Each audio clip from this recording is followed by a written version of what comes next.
Thank you for joining, colleagues, and wishing everyone a very prosperous and productive 2026. Um, I hope everyone had a good break and ready to go again this year. So today we have Magda Cloete, Dr. Magda Cloete, who's a registered architect.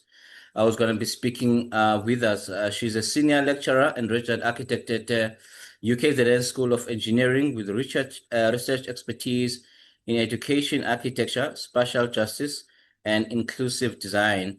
Her research and teaching deal with inequality and contribute to broader investigations of responsive environments and equity in building environments. Magda, please, over to you.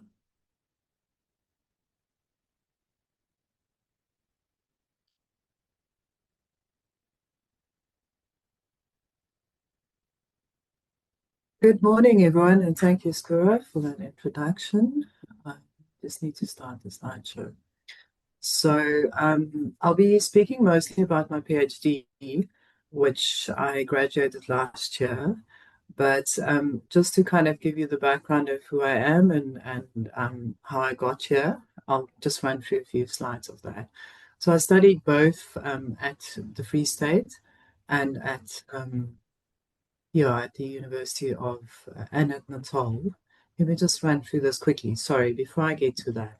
Just, yes, practice, London, Cambridge, Bethlehem, and Durban. And then DUT and UKZN. I've been an academic and I've been around for a while. I'm also a mom with lots of kids and animals. And then on the side, there's this list of things which kind of keywords which define a lot of what I'm about. And some of that came up in the abstract already.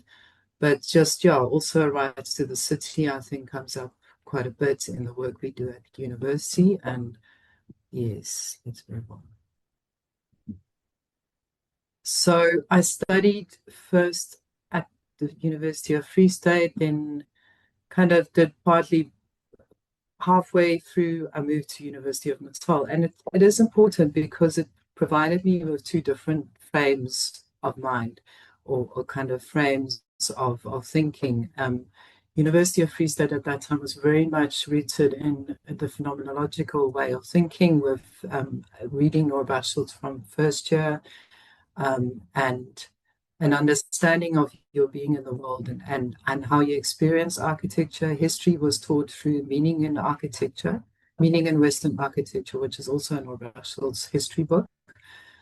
So there was always that kind of theoretical undertone in the work that was done.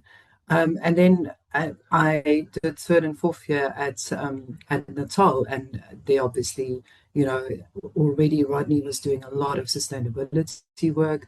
That kind of thinking and the making and the technology was very strong. And I think that combination provided me with this basis of being responsive.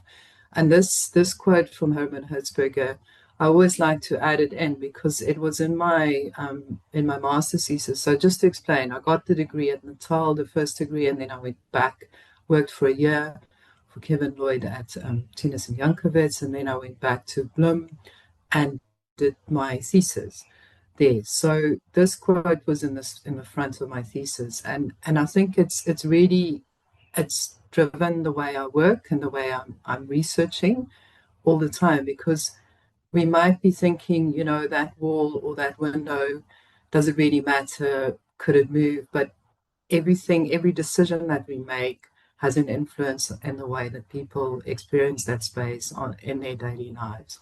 So it's really, architecture is a background for life, and it has a huge influence on the way people develop and live. So just then after graduating, I graduated early 1999. I went to the UK, and we were there for about 6-7 years, and I actually had some really solid, interesting work experience. I worked for Watson Partners, which, sorry, did quite high profile work. And one of the projects that really got me quite solid experience is this. It was the church commissioner's building, and we were renovating and refurbishing this grade two star listed building. And it was for the House of Lords, it was their offices. So it was really kind of slightly diagonally across from Westminster Palace. And you're a young woman and you're a foreigner and you're the youngest on the team and you're the project architect, you're really in the deep end and you learn swimming very quickly. So dealing with lots of services and coordination, although it wasn't a new build, I think a lot of us know that these kind of refurbishment jobs are often a lot more complicated. And another very exciting project, which it was quite an amazing experience, is the embassy of the Danish embassy on Sloane Street in London. Um, they there used to be a little corner here at the end, which was open right there at the end. And that corner got filled in because they made space for the Embassy of Iceland. So I came on board kind of halfway through the project. The basic designs was done, but this stairwell, which had to be, this is glazing, this kind of strip and then timber cladding, that beautiful Scandinavian kind of timber that you get, had to be fire rated, 1 hour fire rated. So that's some of my detailing. And then the other huge challenge was to copy the Anna Jacobsen kind of concrete design on that end section. And I know the contractors were, yeah, they struggled. So apart from that, I think living and working in London, you really start understanding urbanity and the complexity of what architecture is came through very strongly. Then some of the other projects that I worked on or companies that I worked for after leaving Watts is the company was actually called Effective Learning Environments, and they were consultants. They worked between the Department of Education, schools, and architects. So in this specific project, it was a Norman Foster design school academy ranging from grade R through to, well, their reception year through to adult education. And we came on board as the consultants to assist them in including a physical disability school that was originally situated on the site next to them. So helping them understand what are the needs of this physical disabled school. And I think my understanding of what it takes to do architectural research is really based on this, because one of my role was to really go and interview the specialist, the physiotherapist, the occupational therapist, and then the grade R teachers, go and do data sheets of what is in all their spaces, and then work on that. And the other fun thing that I did a lot with this company is design playgrounds. So I learned a lot from the two directors. It was really small. It was just two architects and myself. And yeah, very, very nice project, this one, but also a really good experience and kind of getting a good understanding of what educational architecture is and how to approach it. Then I moved to another company, Ellis Williams Architects. They're a little bit bigger and again worked a lot. I was appointed specifically because of my educational experience, and this is just a really nice project because we took part in a contest, and this was the winning scheme. I was the design architect on this, and there were some changes always. They kind of cost engineered it a little bit, but the essence of the project was still there. And obviously, schools are slightly different in the UK, primary schools specifically, as that parents walk the kids to the classes and they walk them back again because, people don't arrive in cars. So there's no vehicle stuff as we have. The only entrance for the cars are really this side, which is for the staff and visitors. Um, but yeah, again, it was really nice, and working, the director of the company would kind of oversee and work with me, but it was still very young and learning, but a nice project to have on my portfolio. And again, it really did lead into the way of understanding early childhood and understanding childhood development in educational architecture. Then I came back to South Africa for various reasons, and one of the things of coming back was a decision to want to make a difference and not just come back to enjoy the better lifestyle that we have here. So I did some work at Design Workshop where I think it was a privilege to work there because of the way they work. It's tough. It's not easy. Lots of long nights, but I worked on urban design work for the first time, and it was really good in the sense that I had lived in these. Obviously living in London, I lived in Cambridge, and then also traveled a little bit to Europe. So I had a very good understanding of what urban is and urbanism kind of is. But then working on an urban design project was a chance to apply some of that knowledge. So and then I also, I worked with Derek van Heerden on just the outdoor play for the Seven Fountains School. And then since then, in 2012, my husband and I, Magda, we started a little company called EXO Consultancy. But I also started full-time at UKZN in 2012. So it was kind of in parallel. So just the gap between those two is I worked at UT from 2006 to 2011. And then I moved to UKZN. So I've always been an academic since I've been back, apart from like the first year. And one really nice project that we have worked on, you may have, if you're from Durban, you may have seen or heard about the Ngani Children's Village, which is kind of in Shongweni. You can see it from the toll gate going up to Maritzburg. And Savannah did the architectural design mostly, but I was involved in when we conceptualized the school, and actually in December I got a call from the kind of the church that runs that village that they want to actually build the school, and so we're going to go back and work on that.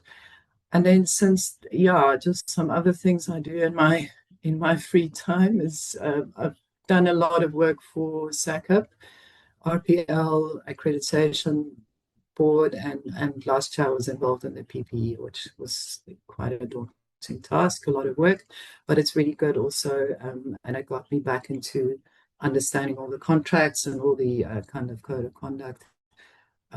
When you have to teach something or examine something, you have to know it. So that was a good experience. Let's see.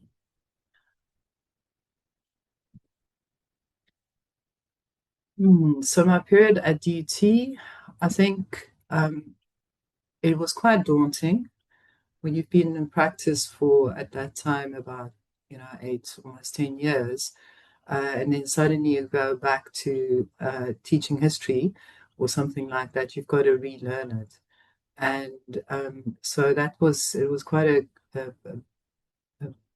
kind of a challenge at the time, but also a very good experience. And the highlight there, I think, is that I worked with Rodney Harvey. He came on board with me in the BTech class, and he became a mentor. He also is the person who realized I know a lot about designing for children and got me encouraged to do my master's on that. And then obviously the PhD followed on from that.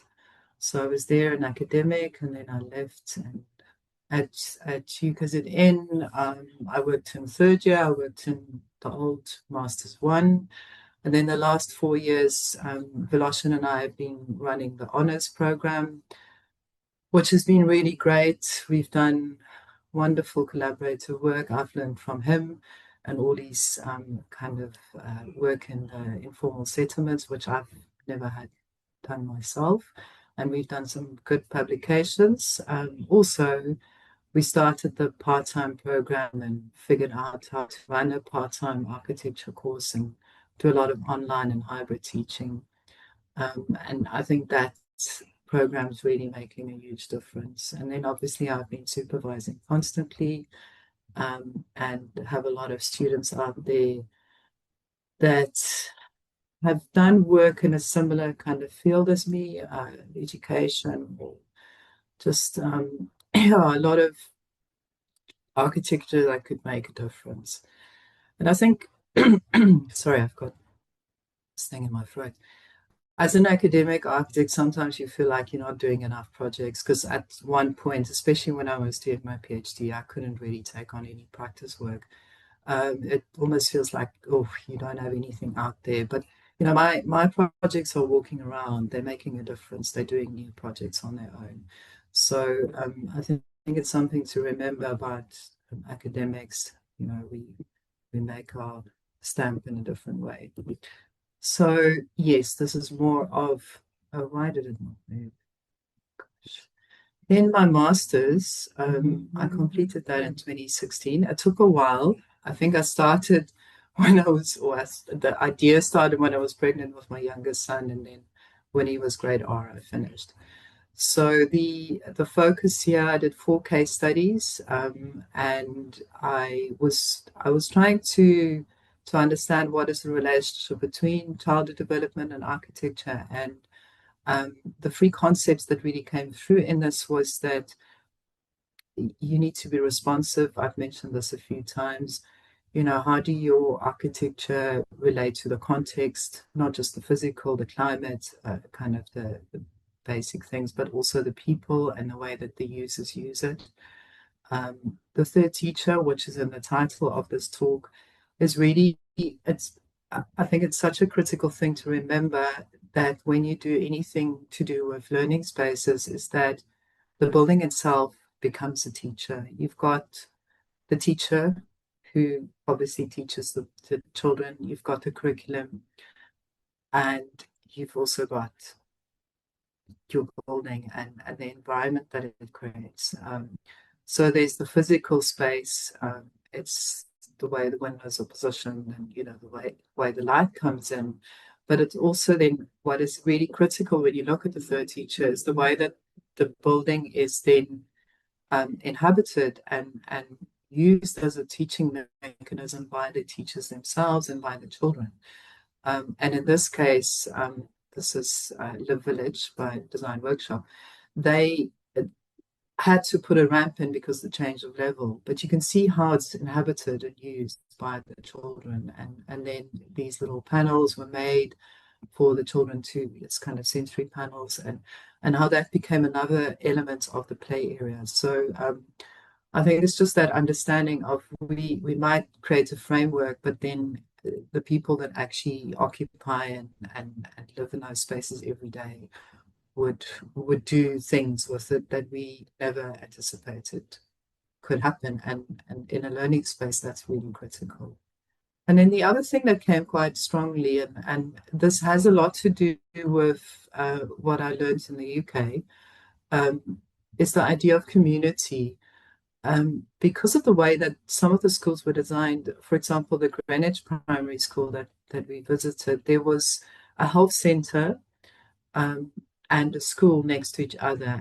And that immediately created a community because the health system, the national health system that they have there, you know, when children go to that clinic quite often, and it becomes a way of connecting the two. And what they then also would have is they would have adult education connected to that. So these centers would provide a mechanism to reach people who may, especially pregnant teenage mothers, you know, who may have left school. So there's an opportunity for them to continue their education and go back into the workforce.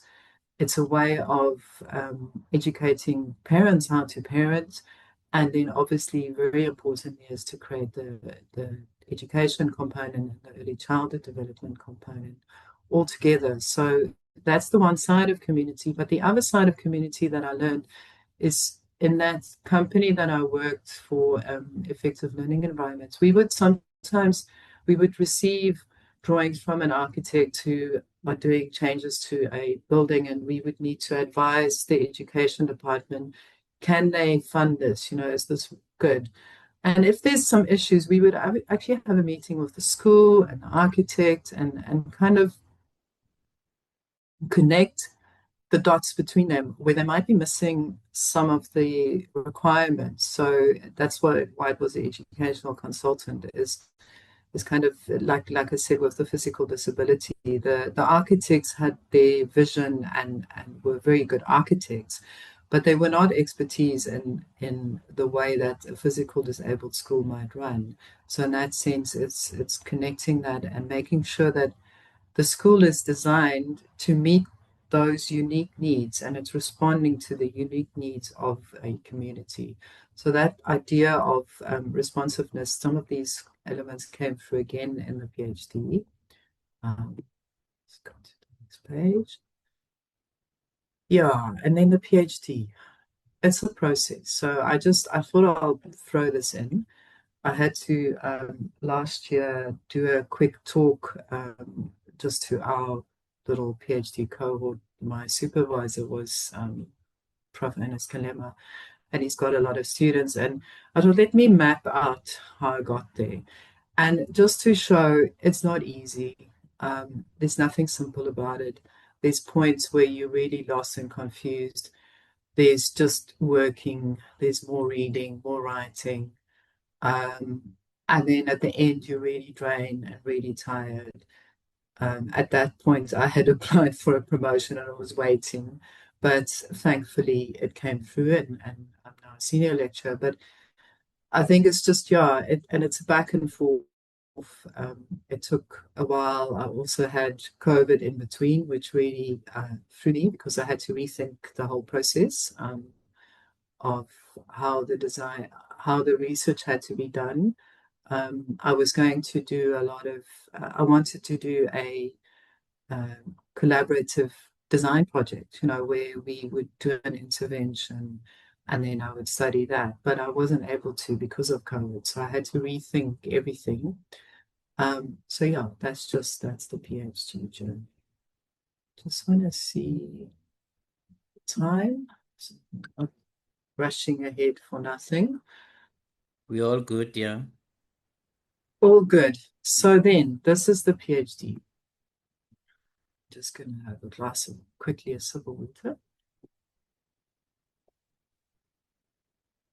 The title of my study is Transformation of Early Childhood Development Responsive Learning Environments, a collective case study in Outer West eThekwini.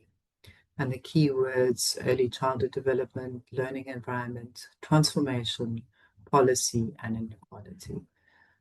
So I'm not going to read through this whole thing, but I think let's highlight a few things. The purpose of the study was to explore the relationship between responsive learning environments and policy transformation. So in essence, the study considered the problem that how the relationship between quality childhood development and quality learning is not recognized in South Africa, in the South African policies. Us as architects, we know that it's really important to have good buildings, but somehow it doesn't quite get through into, and let me just stop there. The education side also knows it's really important to have good quality buildings, but it gets missing in translation at some point. So our policies in our country is good. I have to say that we have an exemplary policy, the integrated early childhood development policy, but within the implementation and the kind of the way it's working, it's not coming through, and we know that the schools that are out there are not responsive. They're not ideal places for children to learn, and that's not just at the childhood level. So the theoretical lenses is place, space, and third teacher. We'll unpack that a little more, and then the ecological systems theory and the triad of pattern language. And then also the idea of social and spatial justice came through quite strongly. The work is based on children's rights and global sustainable development goals, and to consider the inequality in South Africa. It's a multi-method study, and it combines kind of architectural, environmental psychology, and participatory research. We will look at the collection of little sites that I looked at. It was a comparative to some extent, where I have two quite large high socioeconomic centers and six very quite small centers in the low socioeconomic area. Yeah, and then I think I'm not going to go through everything that I did because I will still do that.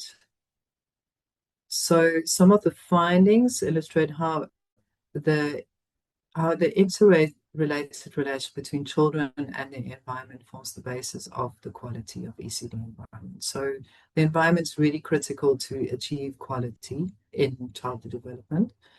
The research also indicates the ECD sector in South Africa is under tremendous pressure, and the provision of centre-based care and learning. And there are a range of challenges hindering the progress towards transformation. And it's in contrast to the edge that the National Development Plan has set out, which did actually aim to provide equal access and quality for all children. The research includes transformation of early childhood development concluded that it's related to the quality of the learning environments. The research identified the need for a review of the role of architecture, the potential collaboration, and the policy framework as critical to address inequality of learning environments in the country. So let's see how I got to that.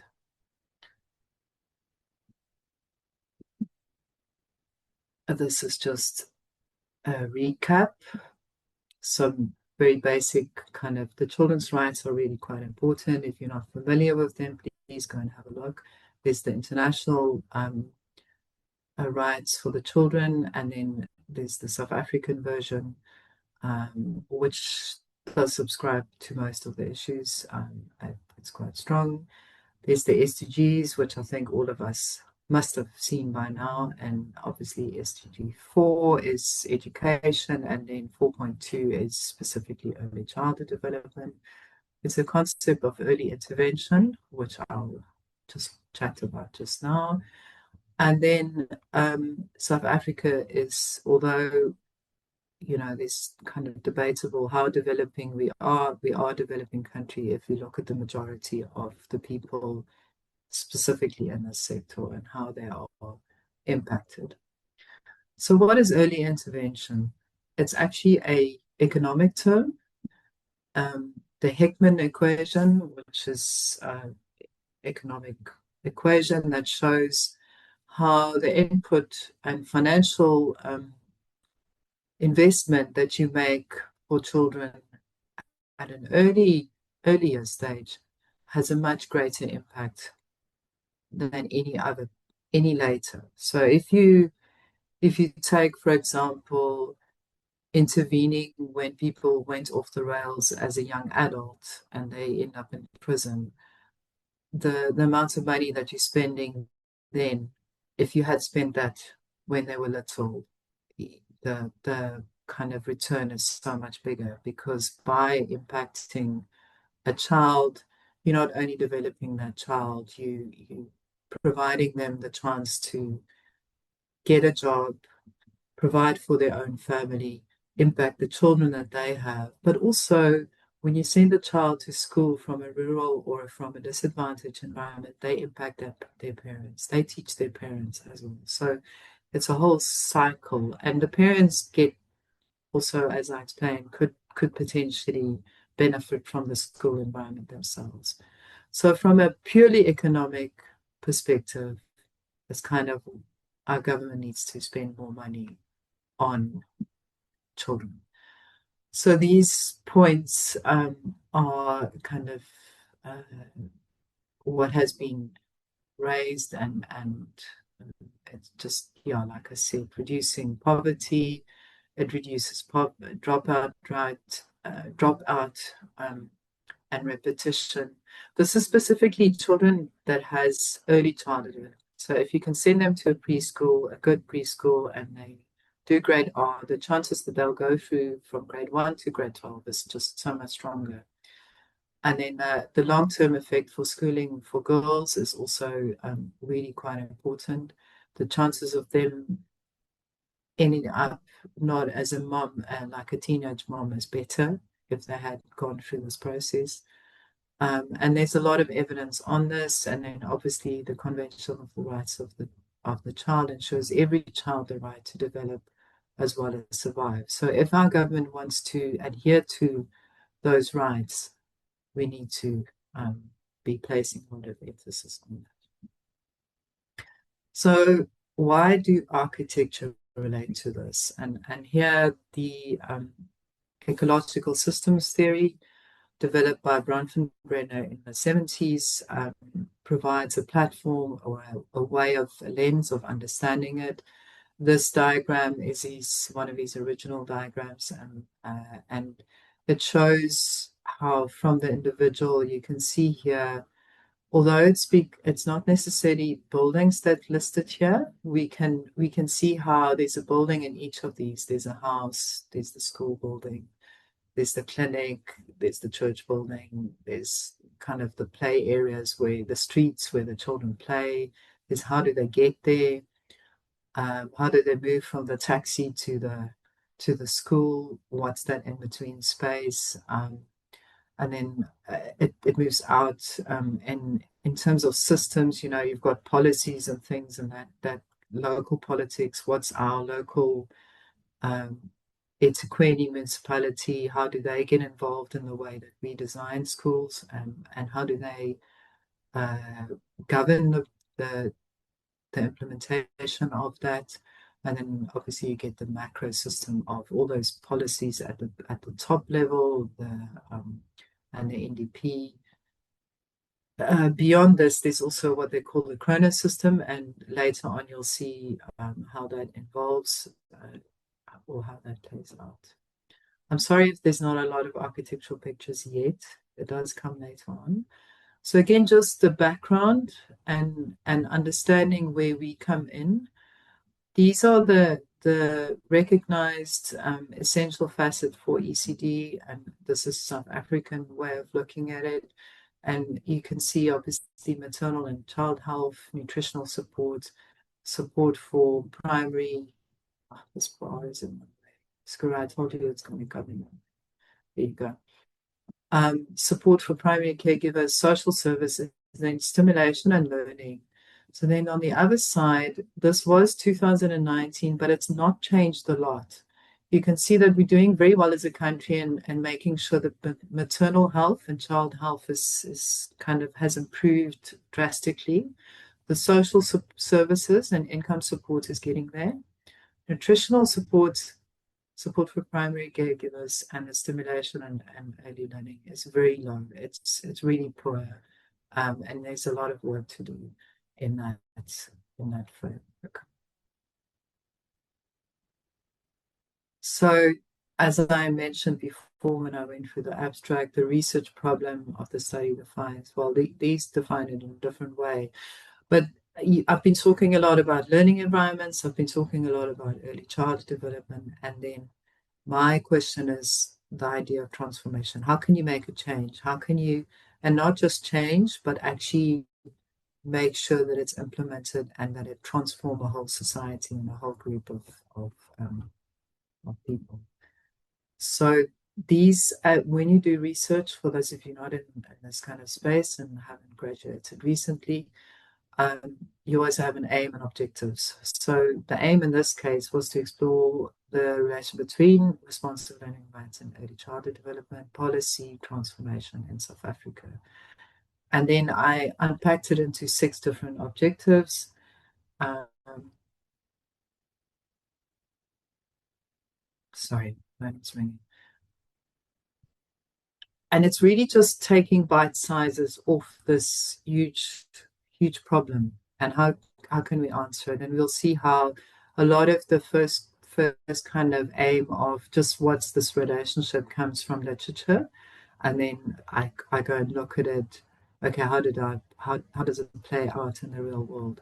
And then the second one looks more specifically at quality. So the first one is just generally what's the relationship and towards transformation. The second one really looks at quality. So if you want quality ECD and you want quality early childhood development, how do the two connect? What's the connection? How do the one influence the other? Do they influence each other? I mean, my argument's always been that it does, but that was one of the things. It's kind of, okay, what is it and how do you define that quality? So then I also did a review of the status of ECD transformation in post-apartheid South Africa in the context of local and global development goals. So very broadly looked at that. Some of the slides that I just showed you shows that we're not quite there. To assess and analyze the quality of ECD learning environments of selected ECD centers. And there I mentioned I've got 2 diverse socioeconomic contexts, and then to understand ECD environments from the lived experience of adults and child occupants. So yeah, that's quite critical, that it's not just me coming in there as an expert, but actually listening to the people who use those spaces on a daily basis. I did interviews with teachers, I did interviews with the principals or the center owners. And we did actually, and then we did classroom observations, seeing how the children occupy the space and use the space, as well as the outdoor spaces. Originally, I did include a component where we interacted directly with 9 children, 3 from 3 different schools. Although I ended up not using it in the PhD, it just became very complicated. But that's potential for further work. And ideally, that's what you need to do. You need to really engage with children on a deeper level, spend time in understanding how they perceive and understand the spaces. And this links directly to children's rights, that they have a voice. They're not quiet, they're not objects, they're not little adults, they're actually people, and they have views, and it's their space as much as it is just another building. And then finally, to review how South Africa, our policy framework on ECD impact equality. So that's quite a critical component, and yeah, I'm busy on a paper specifically on that because there's lots of issues there. All right, so the conceptual framework, along with literature series, I'll just explain here. So these are the main things that I spoke about. We've got ECD, we've got responsive learning environments, and we want to connect those two and see how do they connect to create transformation. So in the literature, the blue block explains the literature. We've got the very broad framing of the relationship between people and their environment and how it influences the way we are and the way we behave. And there's lots of different disciplines that speak to that. There's developmental psychology, which is where Bronfenbrenner's work fits in, the ecological systems theory. Oops, I just skipped a page. Sorry. And then there's environmental psychology, which a lot of my work is in that kind of leans towards that, but I'm not a psychologist. But they look in a more technical way of like how does it influence a person when there's lots of light in a room, for example? Or how do, you know, artificial light impact a person? Or how does sound impact a person? And also crowding and all of those things. So it is a branch of psychology.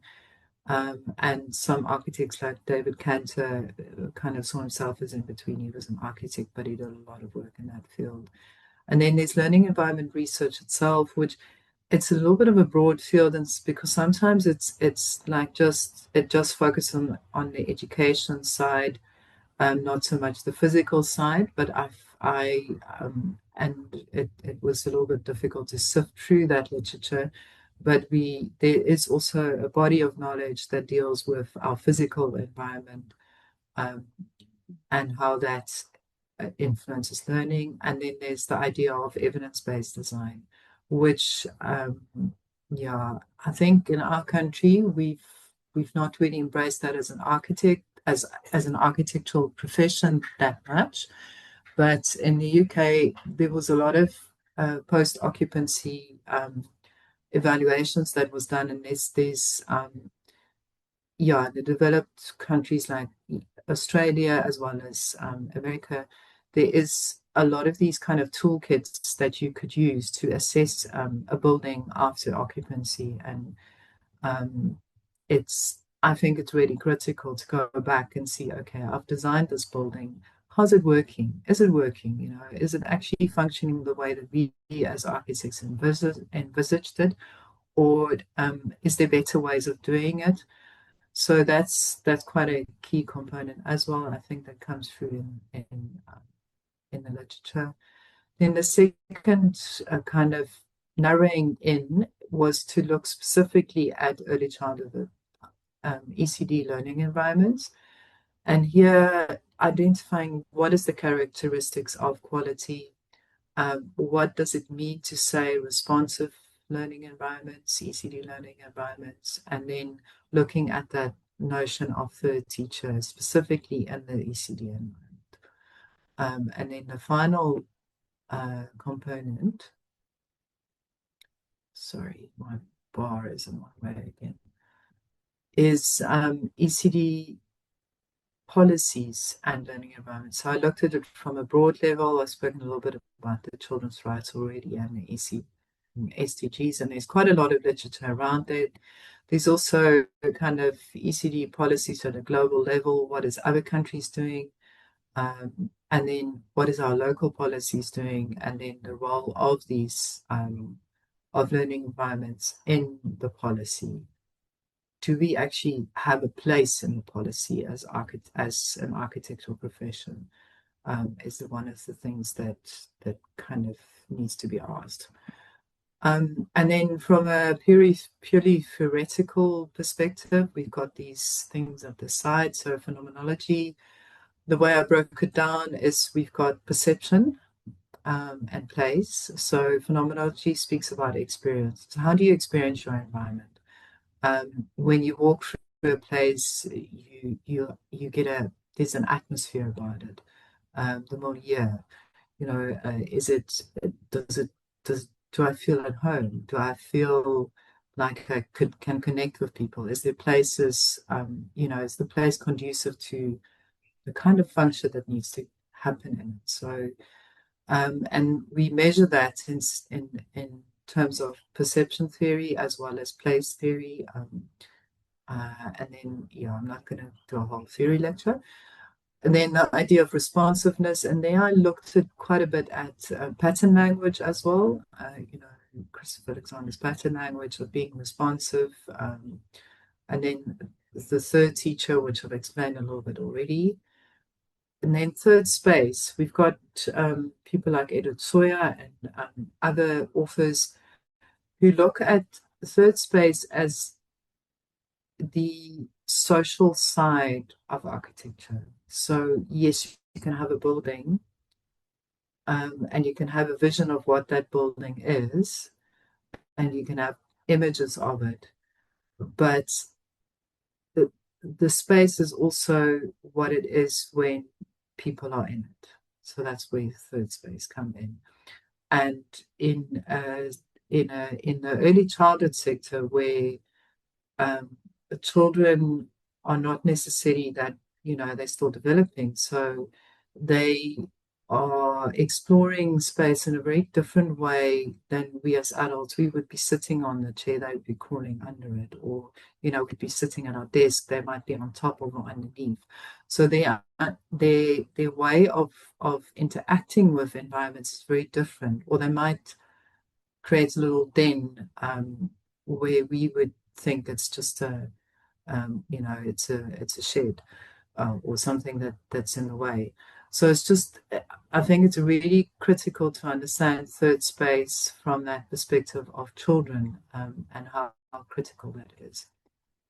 So then the ecological systems theory, I've already briefly looked at that, but that looks at the different levels of our environment, both physical and kind of policy. It's a nice way to connect policy to physical spaces and people, because the ecological systems theory also include like the family as a unit, how a child grows up, and there's the parents and then the extended family. And if we go to the rural environment, the neighbors and the gogo that lives down the street, or all of those people that feeds into the community that a child is growing up into. And then you add the street and the taxis and the vendors selling on the side. All of that becomes part of your system. But then you've got policies controlling that. So that's kind of the broader systems, and how it's very interactive.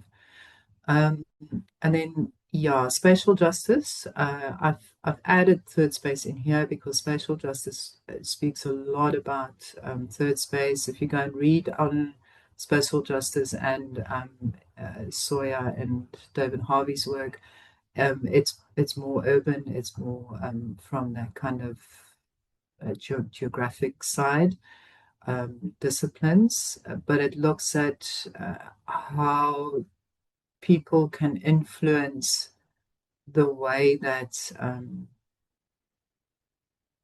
the decisions are made in terms of urban planning. The good example is, I think it's in Los Angeles, where the bus riders union opposed a new system, and that's one of the books specifically speaks about that, and that was defined as third space.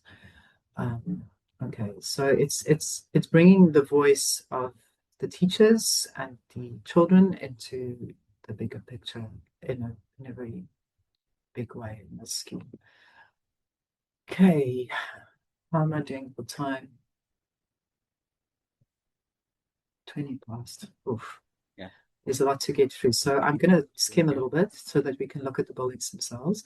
This is just the literature, two components of the literature. And I just want to say one of the things that was quite difficult to establish is how do you define quality in early childhood development learning environments? How do you define what is a quality building? It's such a tricky thing. So one of the things I did is to start identifying the main literature sources that I could find, and kind of highlighting, okay, this is where these are the keywords they're using.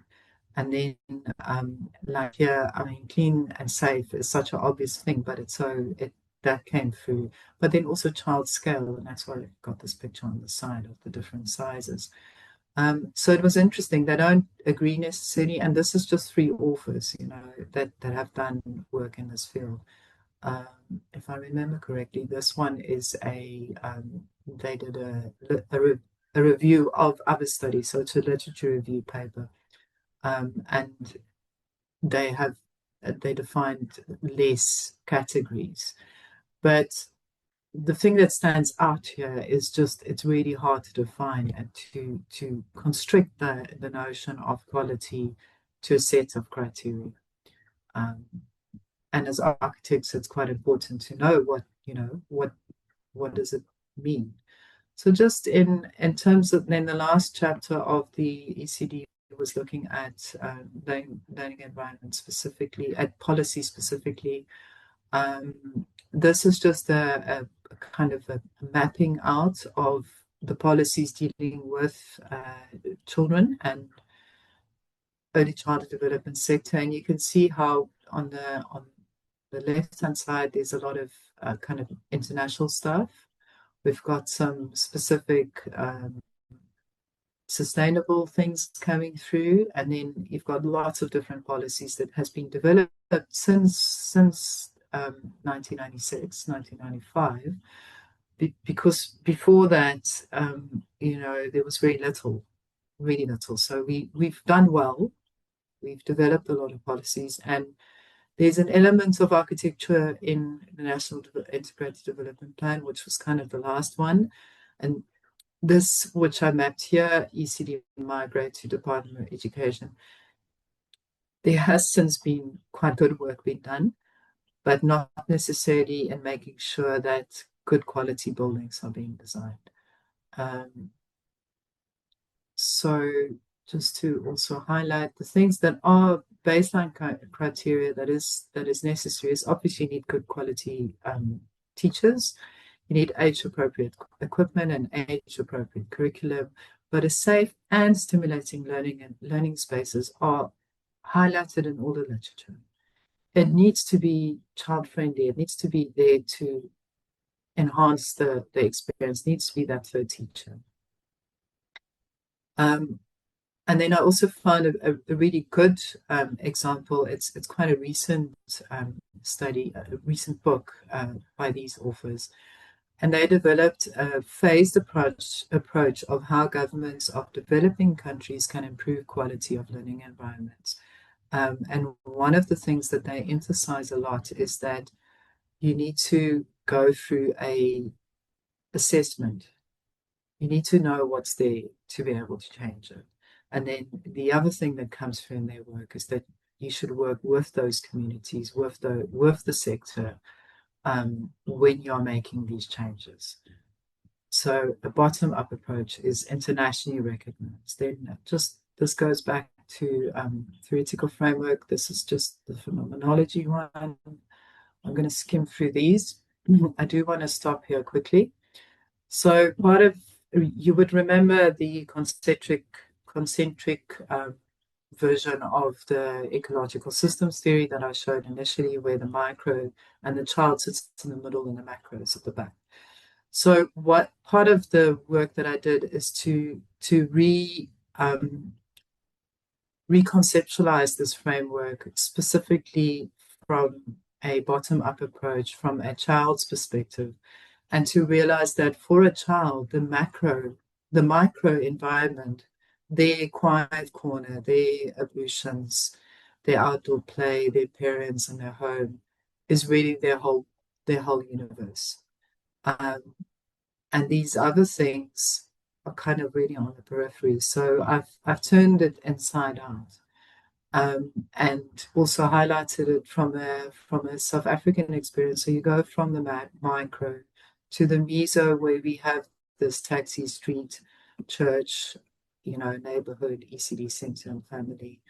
And then you get the macro of culture, the religion. Those things are really strong in our society, and I think in any, probably the socioeconomic becomes really critical here, and how policies influence it.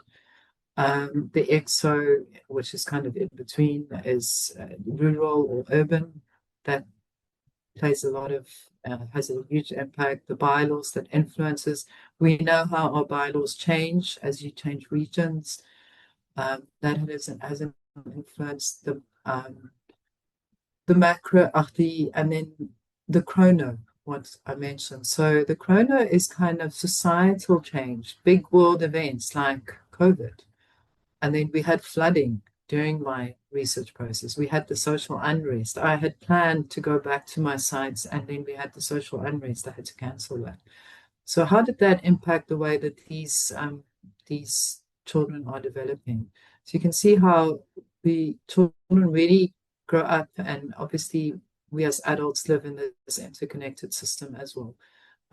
And there's an environment that are designed by an architect, or hopefully by an architect, in every one of those kind of systems.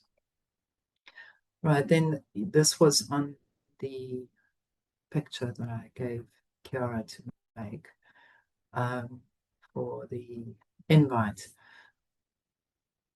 The kind of combining the different theoretical frameworks was quite critical to understand how it works.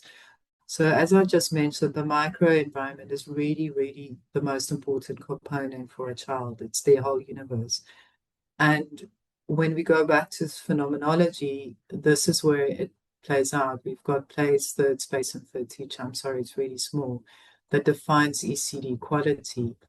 And only when that is functioning well, the child can develop. And this just shows that interrelationship. And the other thing that's coming through here is how when there's inequality, there's vulnerability and discrimination. Through this, if this connection, this connected system, and this kind of quality environment could be established, the chances of equality, rights, and voice and participation do exist. And then that's what transformation is, and that's what spatial justice could achieve. Right. Now we're getting to the case study. Just even water. This just maps out very, very basically the different ECD centers. But I think what's quite interesting is that the one high socioeconomic center had an NGO that's related to it. And that NGO was my door into all the other centers. So they have an established relationship with these, and they've actually done some of the infrastructure changes among many other things that they are involved in and supporting these ECD centers. And then just there are a relationship quite often, like in this case, this little school is part of not just the NGO, but the primary school and the high school. And the second one is connected to a church. And this, you find the same kind of thing, the church, the health, and the church. And what's not showing here is that quite often the owner lives next door or lives in part of the building. There's a very, very strong relationship here between family and community and the actual center, especially the ones that do well. When they don't do well, it's when that framework is missing. So the case study is in the upper highway area of eThekwini. And this is mapping out the sites for ethical reasons. Obviously, I'm not naming them. You might recognize some of these places, but that's not what it's about. What is interesting is just how close together they are and how you can see that the high socioeconomic is actually in between. It's really, it's a bizarre way that the map works. Those of you that are familiar with the area might notice where it could be and how that's possible. So this is the one that's got the NGO, the H1. So I'm just going to run through these different sites. They named E1, no names are included, just for kind of ethical reasons. What this gives you a little background of what it is. It's family owned and when it was established, just the basic requirements of what it is, some maps. And I just want to check the time that I don't spend too much. Yeah, I'm going to move on.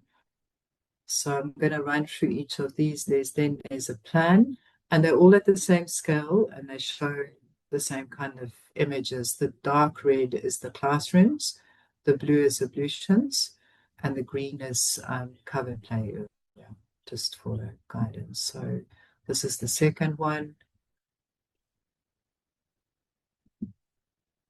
And there's two buildings here, and in this case, the owner lives on the ground level below another little classroom inside the actual building. And this is another one, E3, very simple, but nice big garden. This one's quite well established, quite spacious inside. You can see the size is different from some of the others. Sorry, just need to close this. And E5. This lady just wanted to keep talking. She was so proud. Her mom started the ECD center and she took it over. And at one point, they had to move out. And then they were back. Yeah, she incredibly proud of what she's done and the school she runs. And you can see there again just what it is. The ablutions is outside. It's very small compared to the scale of the building. Kitchen shut in between. And then E6, which has benefited from architectural design and intervention. It's a very small little school, but it's really, really good. And just to explain again, this is the owner's house. This is a little church building where they used to be. And now the school had to fit on this very steep little site. And it was all done, the actual structure is donated. And then we go to H1, the one with the NGO. You can see the scale is bigger. Actually, I'm lying. They're not to the same scale. There's no way this can be. But anyway, maybe I'm confused. And then the last one, again, some of you might recognize this, but this is the church building. This is a little cafe and kitchen and stuff. And there's more ablutions here, but a beautiful play area. Okay. So what did I do? Part of doing research is developing a research design. And in this case, I had to do lots of different things to really, to be able to get to the gist of this very complex environment that we're dealing with. So the first step was an architectural survey. We looked at geographic conditions, the building conditions, the floor area ratios, the construction, and outdoor, and each of those have different criteria. Then the environmental assessment was kind of a little bit of environmental psychology, but not quite. And here you can see those keywords again coming through: third teacher, third space, place. You've got stimulation, and yeah, I'll unpack this a little bit more just now. And then we did the learning environment observations of both space and environment, because it's two different things. The one might just be the physical walls and windows, but the other is kind of how it's occupied. So that was sitting in the spaces and watching and mapping and that. And then interviews. And here I used the ecological systems theory to just code, kind of extract from the interviews what are the repeated things, what it kept coming up from the interviews, and then finding where do they fit, and mapping that, and then looking at it as a whole, obviously. So this just kind of maps what we did in each of the schools. It's generally repetitive. In some cases, like the principal of the one wasn't available, she was ill, or a teacher couldn't be available, or something like that. So as I mentioned, this is a criteria that kind of was the architectural side, just the buildings and the kind of outside space. And I know I had done this and I had put it on a big schedule, and I was really stuck, and I went for tea with Rodney at the time, and he suggested this robot system of poor, adequate, and good. And it just became so good. And it's such an easy system, but it was really helpful. Rodney was like a mentor. I had two supervisors. The one was Prof. Kalema, I mentioned, and then the other one is Prof. Alexandra Allegre. She's from the University of Lisbon and a specialist in education. Sorry, I should have mentioned that earlier on. But I had lots of tea meetings with Rodney on the side, or, to just get some guidance. So as I mentioned, that the environmental assessment,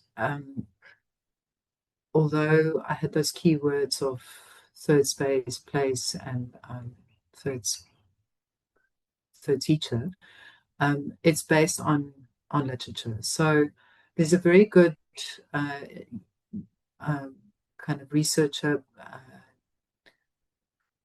forgot his name now, Barrett is the author, the main author, but there's a lot of studies that's UK based on the quality of learning environments and school environments. It was mostly done for primary schools, but I had to reapply it for early childhood development. And then there's also another author from the US, Lipman.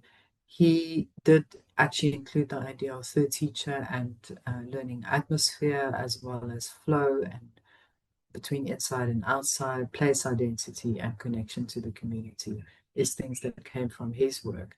And his book is called Responsive Approaches, and so it is really written as a kind of a guide to how can you develop any kind of school environment in a way that it responds to the needs of this actual school and the actual educational establishment.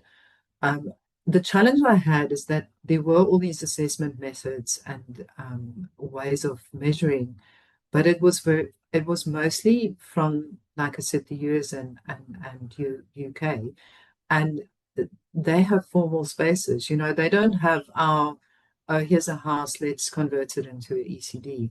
The ECD is very informal. When we went through those kind of pictures and maps, you could see how each one is different. So I couldn't use any standard format. I had to develop my own. And this is why I combined this, and we'll just look at the outcome really. But these are just images from the little schools. The other thing is when my work with Saint when we did the student contest, at one point they gave me this little device that measures your humidity, light quality, air quality, and noise. So I used that as a mechanism to measure the quality. And on this day, you can see it was a day in November, and it was 30 degrees, and this was inside the building, inside this particular building. So, and although I didn't do it in a very scientific way of mapping and measuring, it became too complicated. Just because each of these schools are different, it's very difficult to measure it and kind of the way that the engineers would like us to do. But it gives you a gauge. So these little images like this for each of the units, the schools. This just again, if you go back to Barrett's work, it explains naturalness in a more detailed way. You can see that the terms are familiar. Individualization is the idea of ownership. You know, does the child feel like they belong there? It's really the question. Is there flexibility? Can they move things around? Can they stick things on the wall? Um, and also the connection between different spaces is important. And then stimulation, there's a danger, and I look more at that in my master's, but of becoming too visually complex, you know, painting at all these wonderful primary colors when it's not necessarily that good for children to be in those very busy environments, especially when you go to the neurodiversity kind of sector. It's not what children need. So then I rated it, again going to Rodney's robot system of just poor, adequate, and good. Obviously, I define what that is. And then I mapped it out and I described each space was described and then coded and yeah, evaluated through this coding system. So this is the final outcome of just the kind of physical environment. So we've got the architectural analysis, and what you will see is the low socioeconomic centers, generally up to E5, don't do very well. Then we've got E6, which is where we've got an architect involved and a recent kind of intervention. They're doing well, and the high socioeconomic did well. And then the environmental one, the one that I just explained, again, we find the same thing. In some cases, there's a really good sense of place. There's a really strong sense of community. So they do well there. The learning atmosphere is quite good. And they're doing adequate. They're not bad because they have NGOs connecting with those centers and helping them. They've had donations, they've had interventions of some kind, which really influenced the way that the school and improved this. But you can still see how the last three is doing better. And again, E6, the one where the architect was involved, is doing well.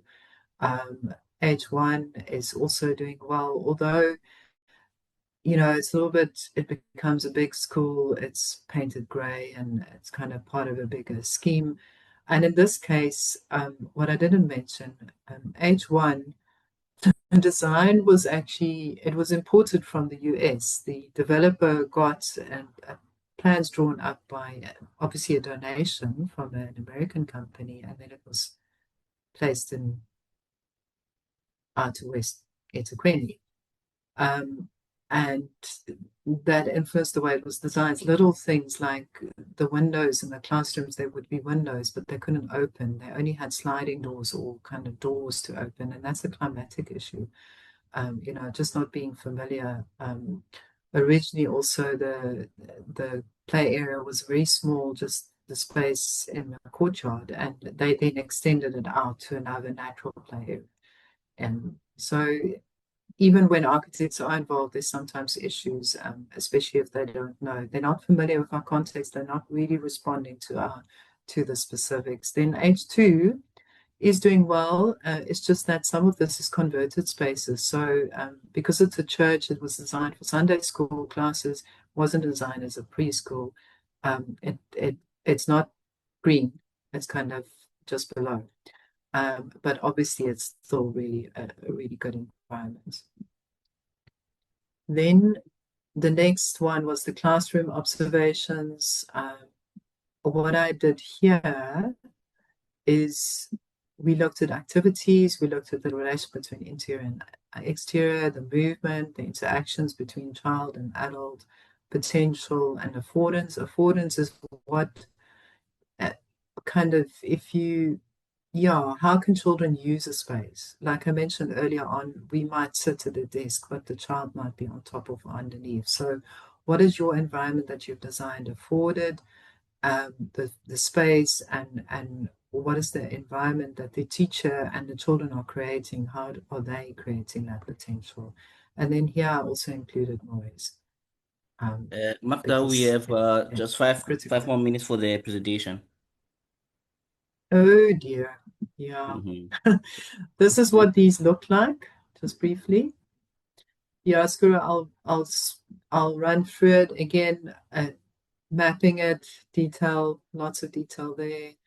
Then the interviews, there's a paper out on this, so you can go and look at it and you can go and read that and understand more of it. The teachers know that good quality environments is important. They have no issues around that. I'm not going to go through detailed findings, which is this. What I am going to go to is the last. This is just comparing things internally, just passive engagement and crowding versus active engagement achieved through spatial quality. Child-centered play area versus this specific site that had an intervention, a corporate company donated money, did a lot of renovations, but it was purely cosmetic. In this instance, this is the one where it was internally 30 degrees still, because they did a ceiling, but they didn't add any insulation.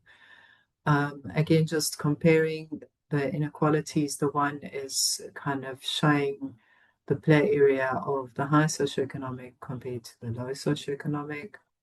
We are near the end. Just to show here, this is the National Integrated Development Plan, where quite importantly, it very distinctly establishes that quality is required.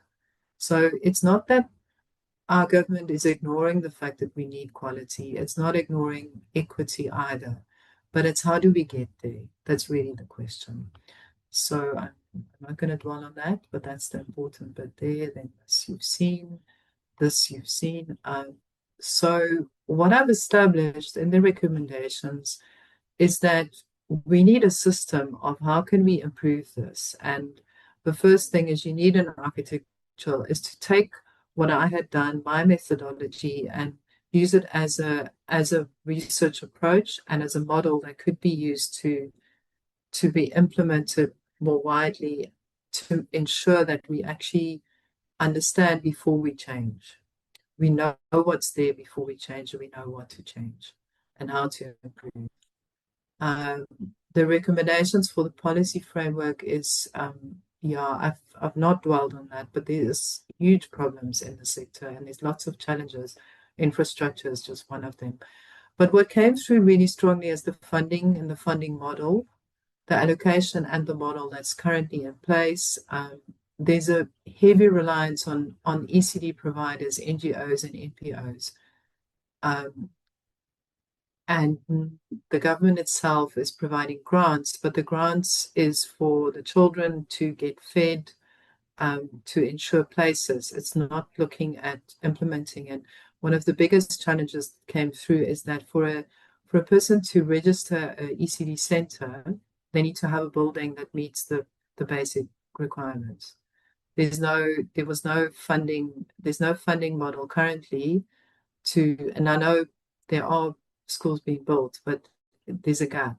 You know, if someone is currently running it, they can't register, they can't access the funding unless they have a building that works, but they can't access funding to get that building going. And what really is important is that our role is as the architectural profession, we need to be more involved in this um, by developing a um, kind of a development or design guidelines or a project development approach. And it comes back to co-creation stage, understanding the context and the site, co-production stage, developing a brief, establishing feasibility, co-design, co-delivery. Oof, I can't see that. Constructing the project with people in the area, co-evaluation, post-occupancy evaluation. Actually evaluate before you do again and go back and evaluate your buildings. And then finally, I did develop a framework for design guidelines based on the macro meso micro system. And it's a framework, it's a little bit like pattern language. It doesn't give you an answer. It would be nice to start adding diagrams to this, but to understand what are you looking at and what do we want to achieve, and how can we achieve it. So this is just the start. It would be another study in its own. And where am I?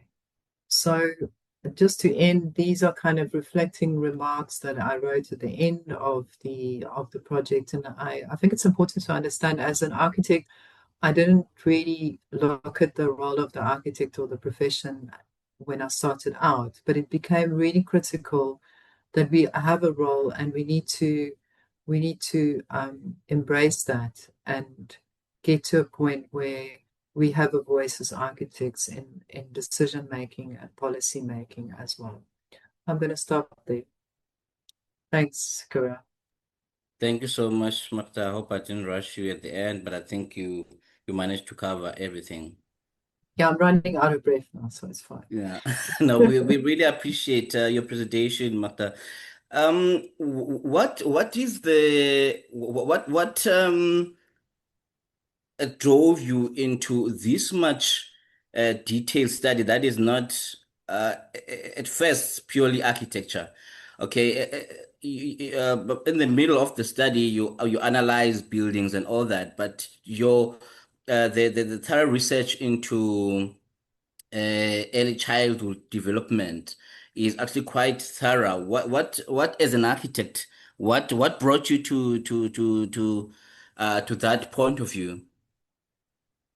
No, I Or think to it's a good that question. through Yeah, passion, maybe. yes. In my personal experience, I think it's kind of on the one hand, when I was introduced to this field in the UK, the people I worked for worked from that perspective. You know, they kind of had a deeper understanding. Our team would consist of an educational specialist, us as architects, and a quantity surveyor. So it was always this kind of realizing that you need to understand it from the educational side as well. And I think the other thing, I I had just had my first child when when I worked at that company. So you see your own children growing up, and I didn't really mention it here, but through the years I raised four kids, so I've been in many ECD centers just for my Mm, children. So I think it's an inherent interest, but you know. I, supervising students, it's interesting. There's always two sides. There's kind of the social aspect of architecture as well. So you can't design a factory without understanding what happens inside it.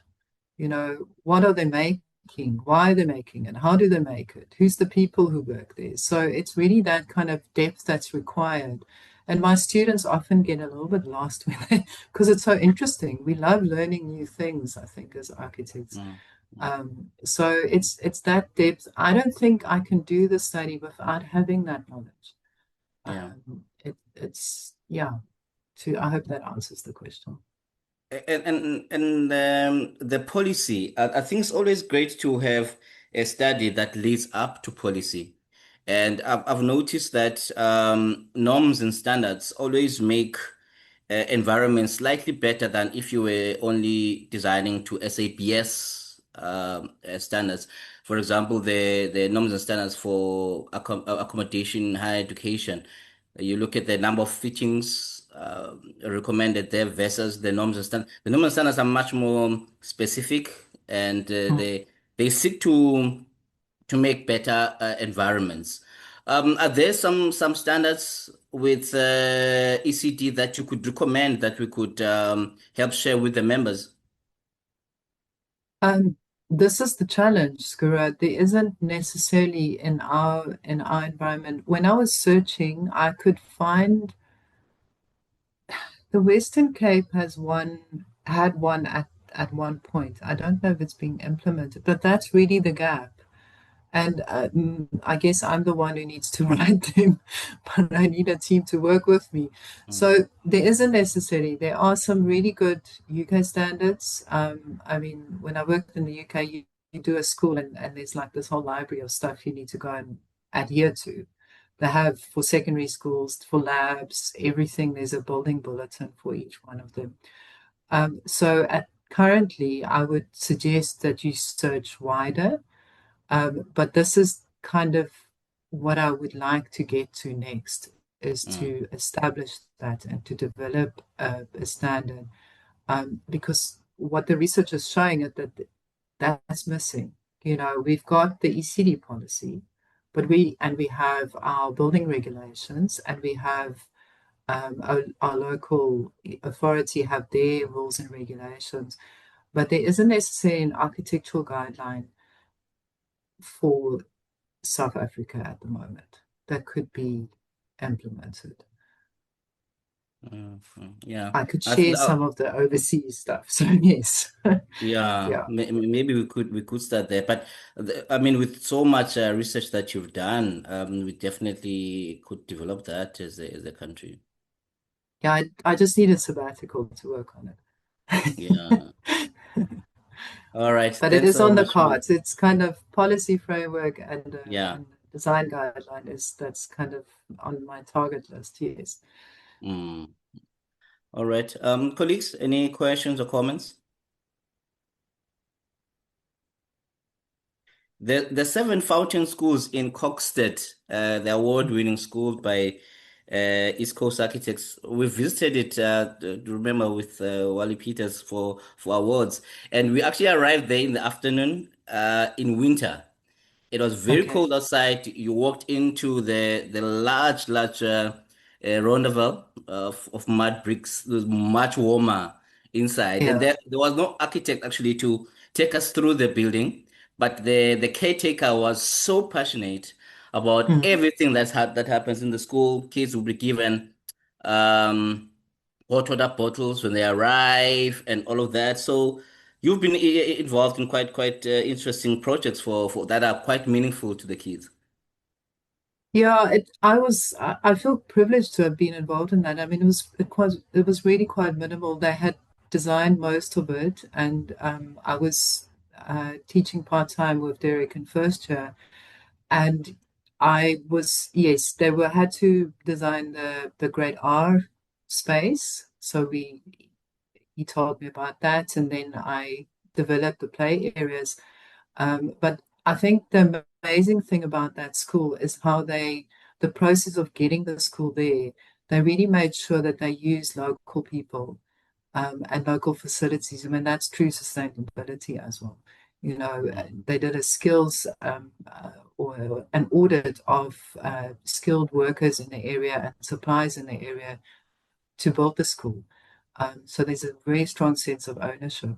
Um, and one of the things is that we went to present the work to them, and these teachers were just so they were so pleased and so happy that someone is showing them what will be built.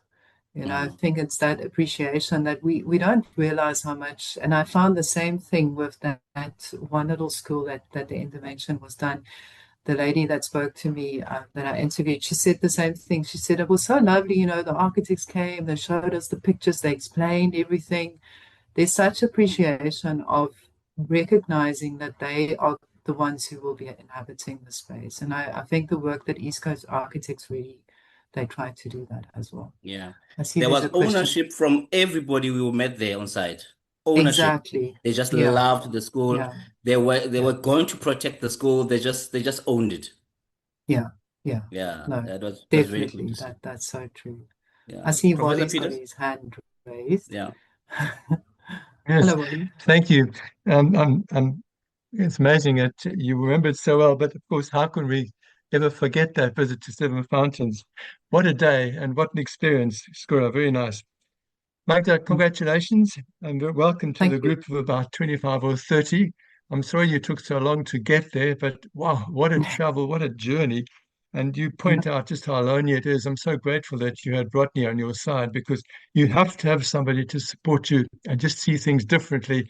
And as you said, get together over that cup of tea. But it's one hell of a lot of work and the research design and so forth. So really congratulations and well done. A good presentation. The only one thing I could add, when I was a young lecturer, my mentor, Donnie Turon, said to me, Wally, if you know your stuff, you can do it in 5 minutes. If you don't, you need 50. So what I wanted to say, you have to learn to combine this and do it in those 5 minutes. But well done, Magna. Thank you so much. Cheers, then. Thanks. Thanks, Wally. I was talking to Kiara yesterday. I said I'm used to having to do conference presentations where it's 15 minutes. So I'm so happy I have more time. And she made sure that I have enough slides. So I was told to stretch it out. Sorry about Yeah. that. No, lovely. Thank you, Wally. Um, Thank you. Colleagues, we are out of time. Magda, thank you so much for the presentation. I'm not sure if there's, apart from the norms and standards that we spoke about, if there's anything else that you'd like to add just in closing. And no, I think that's all. I think it's just, yeah, that's kind of where we can end. All right. Thank you No, very thank you. much. Colleagues, we've unfortunately lost an architect who studied at UCT or is a former International Union of Architects president, Vasilis Kotas. There will be a memorial online today, 4 p.m. South African time. The link to the memorial is on the UIA website, the international organization. He's a very good friend of mine. We were always in touch. I was introduced to him by Nina Saunders during the 2014 Union of Architects conference here in Durban. So for those who'd like to join the memorial, it will be online at 4 p.m. South African time. I wish you all a very good weekend, and thank you again, Magda. Thank you very much, Thank you, Karan. Magda. Thanks Thank to you. everyone for joining.